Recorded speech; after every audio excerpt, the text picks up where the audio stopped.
Dear students, now we are going to discuss procedures and macros of 8086 microprocessor and its comparison. Procedure is a set of instructions stored as a separate program in the memory.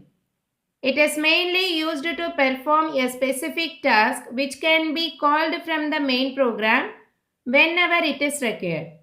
Simply we can say procedure is a group of instructions used to perform a specific task repetitively. Do you all understand? There are two instructions used in this procedure. The first one is call instruction, which is used to call the procedure from the main program. Return instruction is used to return back to the main program after executing that procedure. Okay? There are different types of procedures available. Depends on where the procedure is stored in the memory. We can have two types: near procedure, for procedure. Then the reentrant procedure, recursive procedure. Let's discuss one by one here. Near procedure. So in this type, the procedure is present in the same code segment where the main program is stored in the memory. So we can easily access the procedure. Do you all understand? That's why it is called as near procedure. The procedure is present in the same code segment where the main program is stored. Okay. For near procedure, call instruction pushes only the instruction pointer register value on the stack. There is no change in the code segment because the procedure is stored in the same code segment where the main program is stored, right? So there is no change in the code segment. Do you all understand? Because we are going to call the procedure from the main program itself. Next one is for procedure. In this method, the procedure is not available in the same code segment address. So we have to use both the IP and CS registers. So call instruction pushes both the contents of instruction pointer and the code segment registers to get the address of that procedure. That's why it is called as a for procedure. Okay. Next one is reentrant procedure. In this method, the flow of program execution re-enters the procedure 1 from the procedure 2 and then the main program. The same procedure can be re-entered after performing some other procedure content. Okay. It is also called as nested procedure. So this is the diagrammatic representation for this. We are going to call the procedure 1 from this main program. Then the procedure 2 can be called from this procedure 1. This procedure 2 is going to call that procedure 3. We have to return from this procedure 3 to this procedure 2 and then return back to this procedure 1. Finally, we have to return to this main program. Okay, so this return instruction is going to fetch the next instruction of the main program. Do you all understand? So here the same procedure can be re-entered, okay, from the previous procedures. That's why it is called as a nested procedure or re-entered procedure. That is given here. From the main program we can call the procedure 1. From procedure 1 we can call the procedure 2. This return is going to procedure 2. Then procedure 1, main program. So we have to re-enter the same procedure again. Next one is recursive procedure. Recursive means it is a procedure which calls itself. In the previous re-entrant procedure, different procedures are used. Procedure 1, procedure 2, procedure 3, like that. So each one is doing its own specific task. But here in this recursive procedure, the same procedure can be called repetitively. Okay, so here we can call the procedure using the call instruction. Then it is going to call itself again.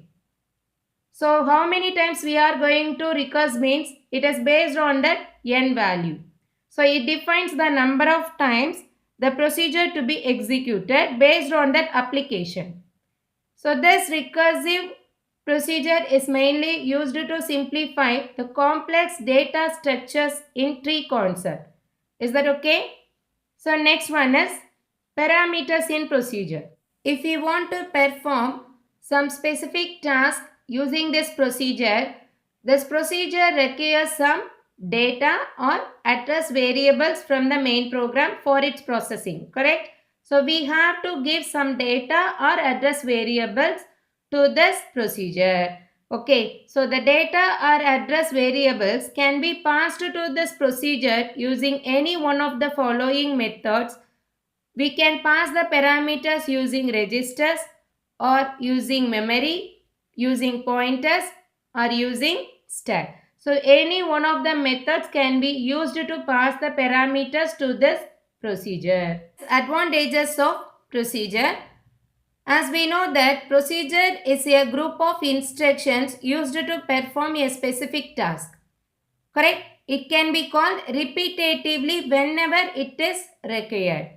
So obviously it reduces the size of the program because the command code can be written only once. The same code can be used whenever it is required. So it requires less memory storage area. Machine code for this procedure can be generated only once during the program execution.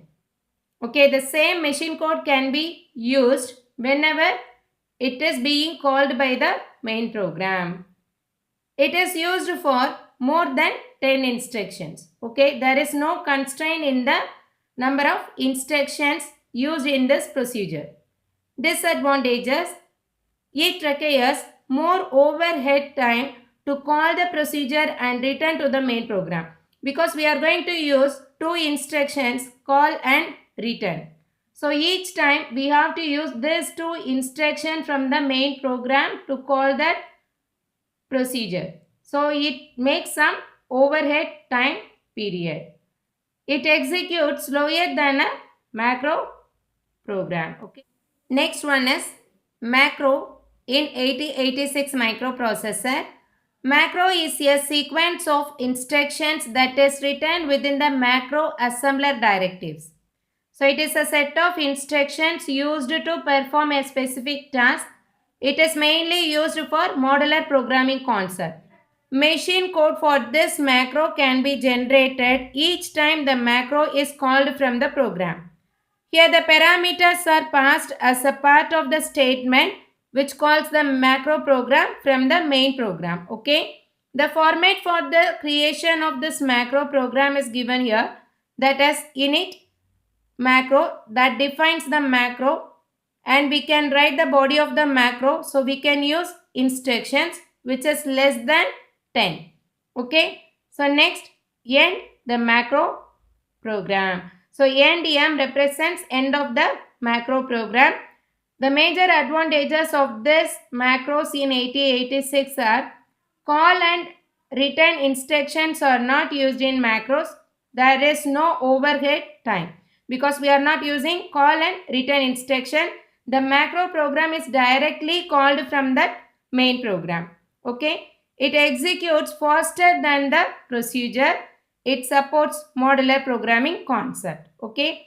Disadvantages of macros. It requires more memory because the machine code can be generated each time when the macro is called. Comparison between procedure and macro. Procedure is a group of instructions to perform a specific task which can be called repetitively. Macro is also a set of instructions that is written within a macro assembler directives. So here macro assembler directive is used to write the set of instructions for this macro programs. In procedure, the machine code can be generated only once. But in macros, the machine code can be generated each time when the macro is called. So here the call and return instructions are used to call the procedure. Call and return instructions are not used in this macro because it is directly called, okay, from the main program. There is no need for this call and return instructions for this macro. It requires more overhead time to call the procedure and return to that main program. There is no overhead time problem in this macro. It requires less memory. Here in macro, it requires more memory. So next one is it executes slower than the macro. Macro executes faster than the procedure. These all are the major differences between procedure and macro.